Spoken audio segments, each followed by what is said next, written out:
Joining us now to review some of the headlines of today's newspapers from around the world is Arise News analyst Emmanuel Efeni. Good morning, Emmanuel. Good morning, Ruben. Good morning, Rufai. Good morning, Victoria Tundu MK Abiola. Good morning, Mr. Penny. Looking bright and beautiful on a Monday morning. Thank you. Yes, let's start the review. Ruben, yes, I know you smile. Now, let's start the review with this day. Nigeria's newspaper of record. Now, we'll start with the story just above the lead story. Recovered 1.8 billion naira. Record Buratai for investigation. PDP tells Buhari alleges APC is haven for treasury looters.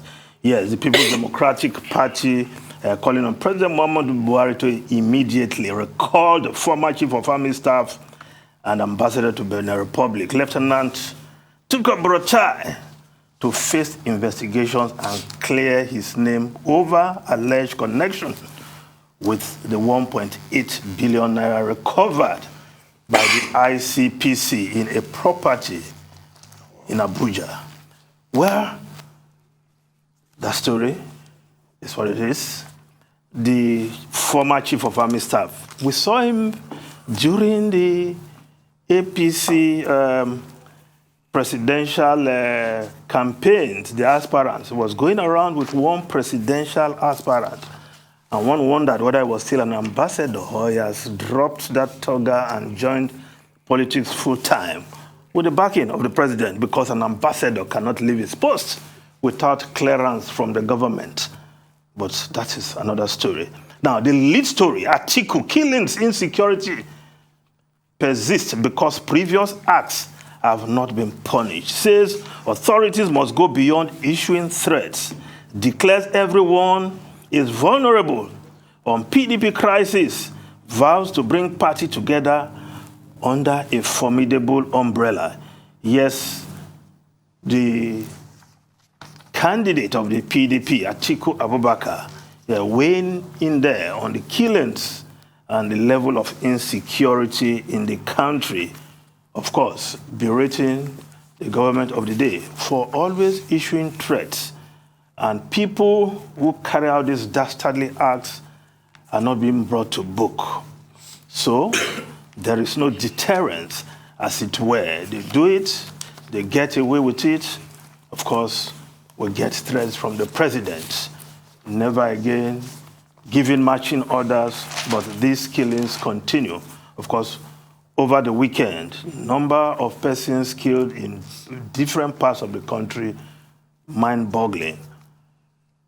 Priests being kidnapped here and there. 2 kidnapped again in Edo State. But this is the situation we found ourselves in this country. Now, the Vanguard newspaper, VP slot. APC governors insist on colleague as compensation. Yes, Tinubu pushes for Shetima. Stakeholders in dilemma. Ignore Northwest. Pick your running mate from North Central.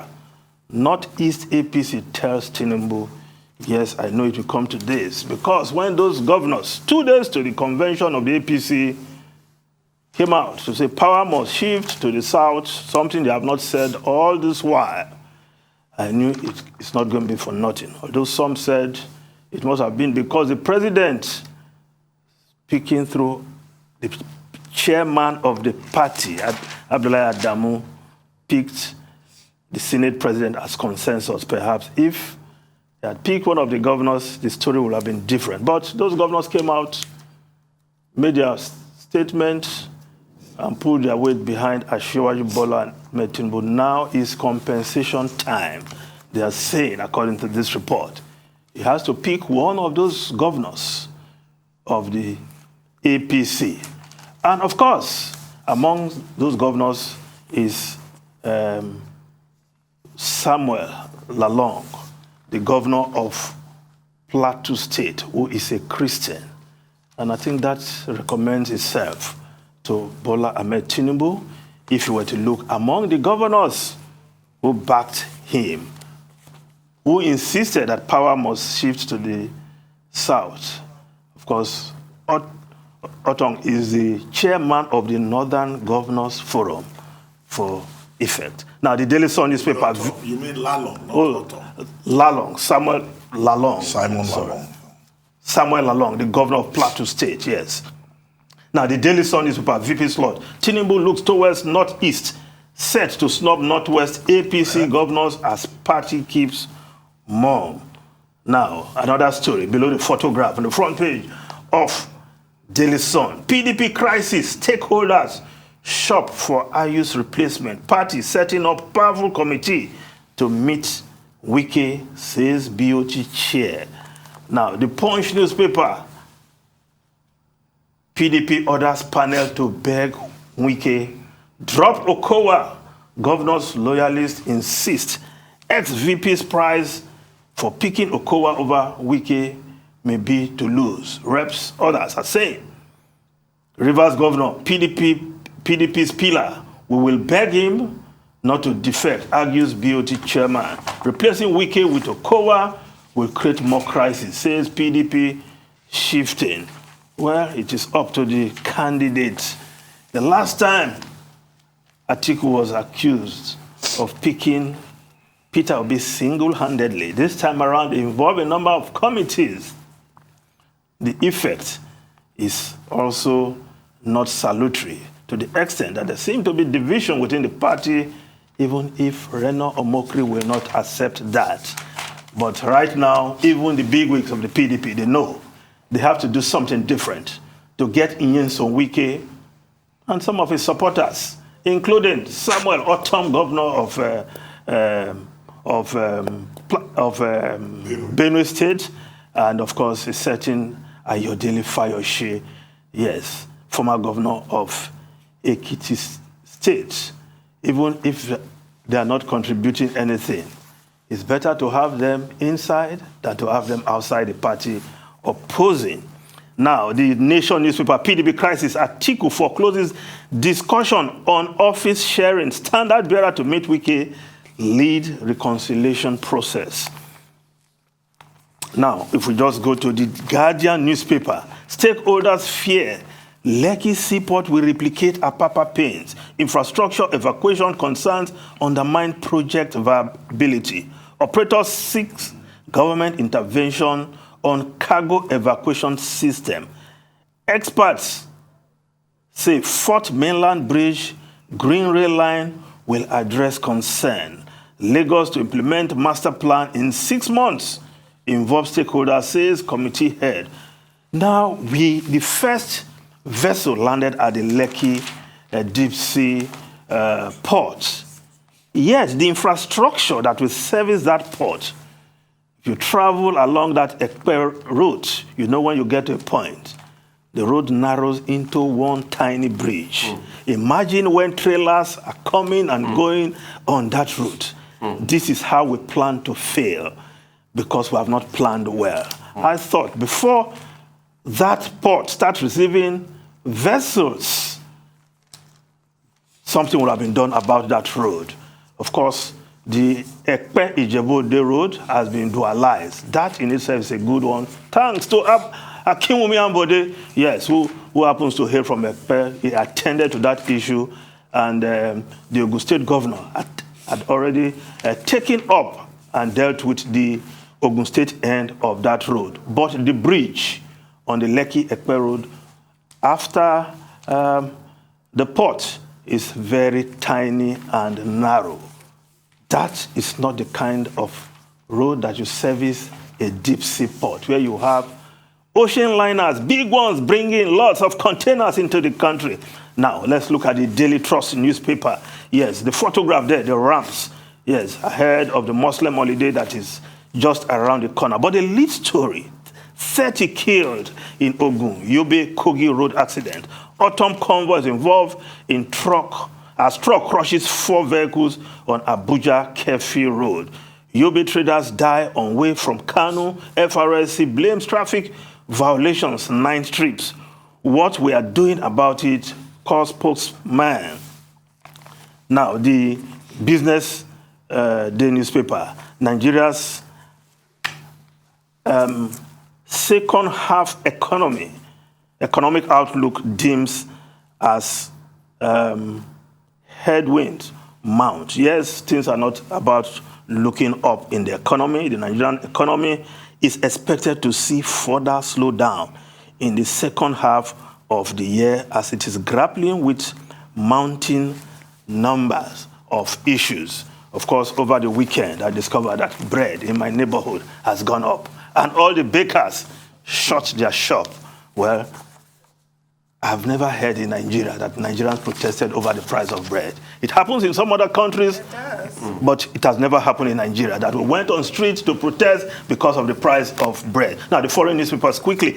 The Daily Telegraph, Prime Minister facing cabinet backlash over pincher. Yes, ministers expressed anger at being asked to defend government over the latest sleaze crisis. Yes, 3 cabinet ministers who spoke to the Daily Telegraph are saying, how come I haven't appointed a man with dodgy character in the first place to that position?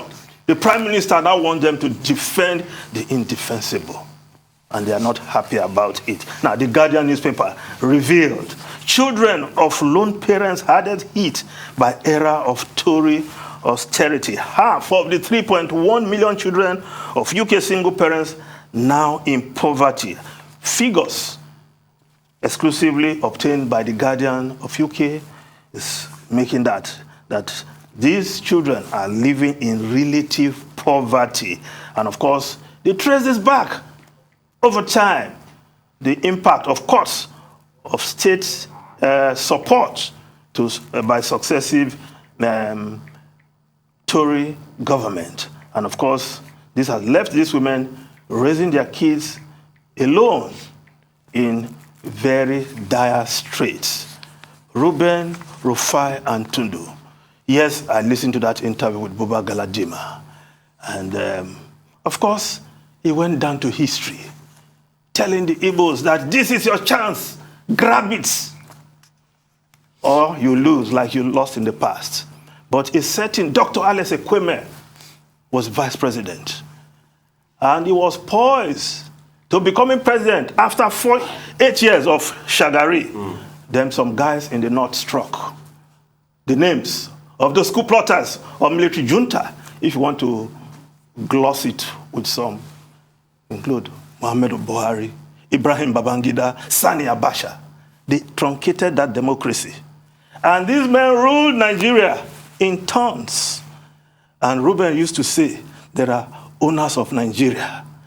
Some of these men are still there, keeping vigil, watch over our democracy.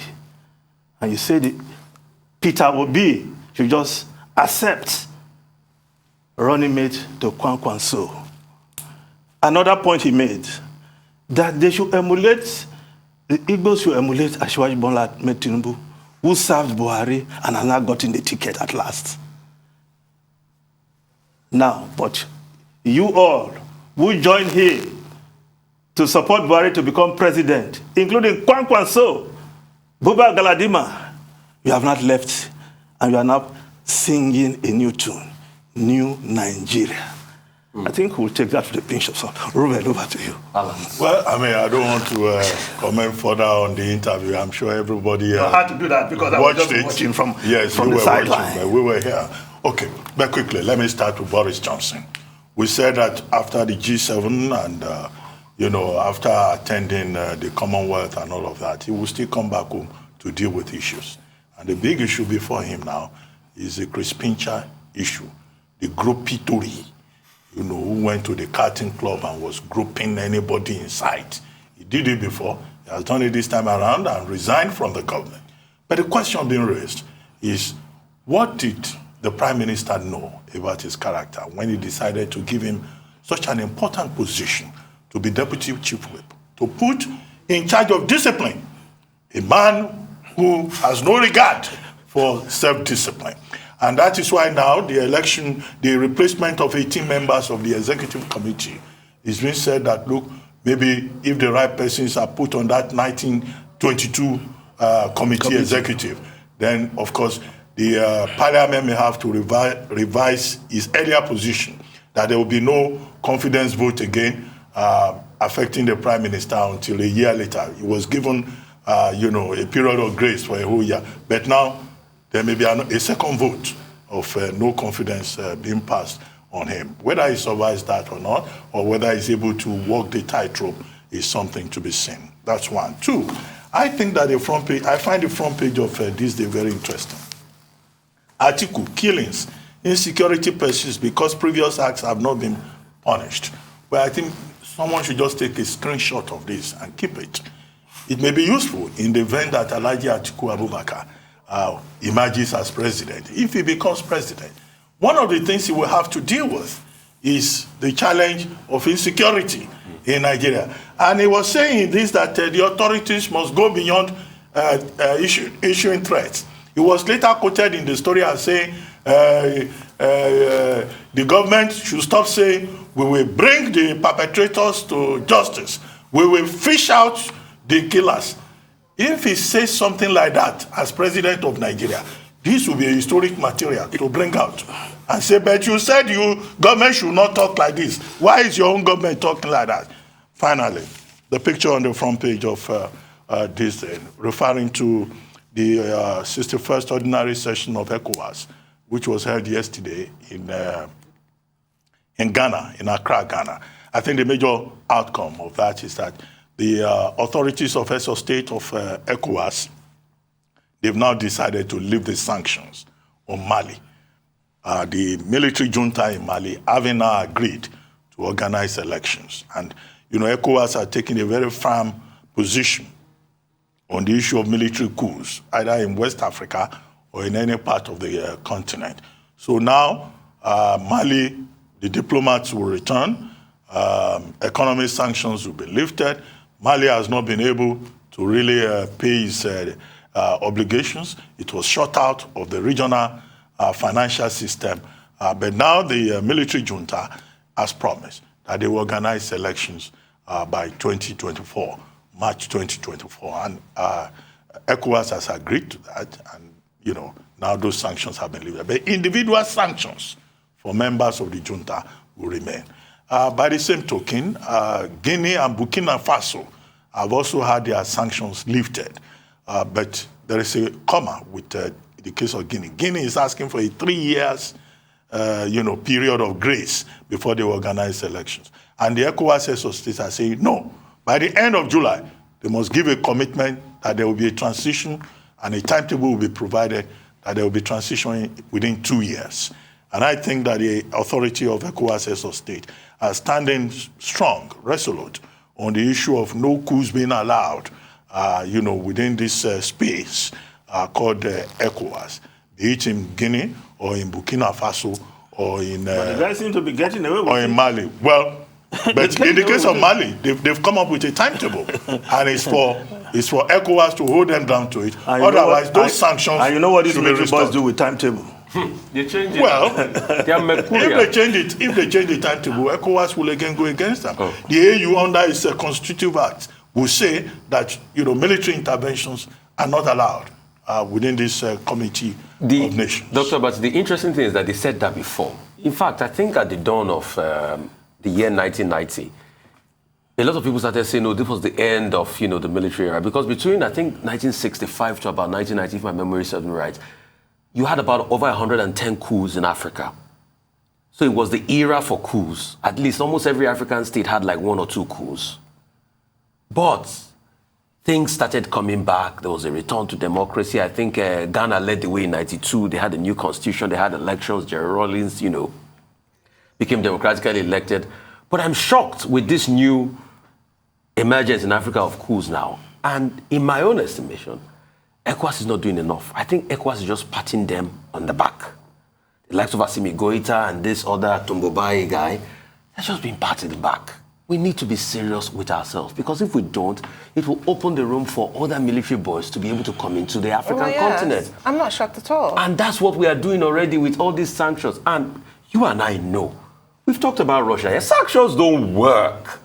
As long as people can find a wiggle room, it's not a definitive punitive measure. The definitive punitive measure is if these guys truly love the country they planted a coup in, they should hand over back to a civilian transition committee. But do those ones love their country? No. When you run your country into the ground, you completely tank your economy, and you're sitting there complacent that nobody is going to come and topple you because coups are no longer in fashion. Change the constitution a civilian to perpetrate yourself in power. So and that's why politicians still come into play, because politicians didn't love their country. I mean, the case of Guinea, we all know if the old man had done what it was needful, he didn't run again for elections.